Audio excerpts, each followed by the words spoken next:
Hello everyone, आज हम जानेंगे components of economic activity. There are 3 components of economic activity. First consumption, second production, third distribution. Consumption एक process होता है जिसमें कंज्यूमर गुड्स एंड सर्विसेज का यूज़ करते हैं अपनी वांट्स को सेटिस्फाई करने के लिए। चलिए अब आगे देखते हैं। As consumers people have limited means. लोगों के पास क्या है? लिमिटेड मीन्स क्या होता है? मीन्स का मतलब होता है रिसोर्सेज। हमारे पास रिसोर्सेज लिमिटेड क्वांटिटी में है। While their wants are unlimited, जबकि हमारी वांट्स क्या है? अनलिमिटेड है। हमारे पास 1000 रुपीज़ है, हम चाहते हैं 1000 रुपीज़ में हम बुक्स भी ख़रीद लें, घर का सामान भी ख़रीद लें, कुछ और भी ख़रीद लें। क्या हम सारी चीज़ें ख़रीद सकते हैं? नहीं ख़रीद सकते, क्योंकि हमारे पास लिमिटेड मीन्स है, हमारे रिसोर्सेज लिमिटेड हैं और वांट्स हमारी अनलिमिटेड हैं।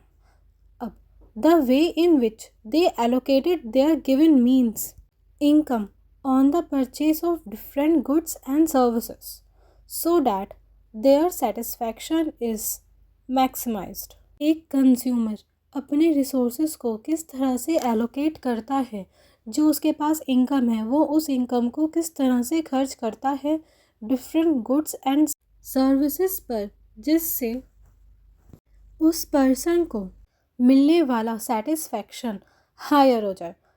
This is the study of consumption और the study of consumer behaviour. इसे हम स्टडी ऑफ कंजप्शन कहते हैं या फिर स्टडी ऑफ कंज्यूमर बिहेवियर कहते हैं। नेक्स्ट प्रोडक्शन वो प्रोसेस है जिसमें रॉ मटेरियल कन्वर्ट हो जाता है फाइनल गुड्स एंड सर्विसेज में। अब आगे देखते हैं। Producer also have limited means. जिस तरह कंज्यूमर के पास लिमिटेड मीन्स हैं, लिमिटेड रिसोर्सेज हैं, उसी तरह प्रोड्यूसर के पास भी लिमिटेड मीन्स हैं।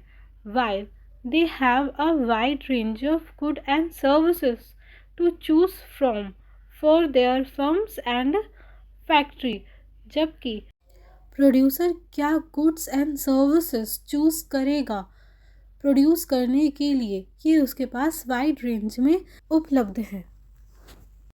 फॉर एग्ज़ाम्पल फार्मर के पास सिर्फ एक लैंड है, लेकिन उस लैंड में वो क्या प्रोड्यूस करेगा ये चूज़ करने के लिए उसके पास ऑप्शंस ज़्यादा उपलब्ध हैं। वो राइस प्रोड्यूस करे, वीट प्रोड्यूस करे या कुछ और प्रोड्यूस करे। Given the price of different inputs, how they choose a combination which is least expensive so that they are able to minimise their cost of production and maximise their revenue.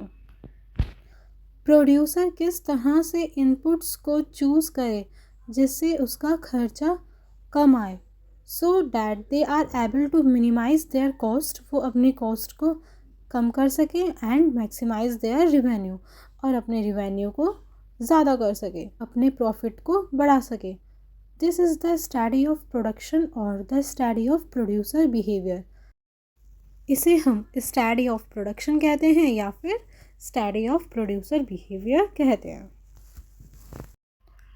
Last है distribution. Income को किस तरह से distribute करा जाता है among the owners of the factor of production. देखिए, different economic principles on the basis of which income is distributed among owners of the factor of production.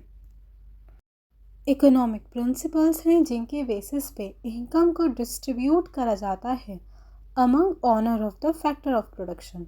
Owner of the factor of production होते हैं land, labour, capital, entrepreneurship.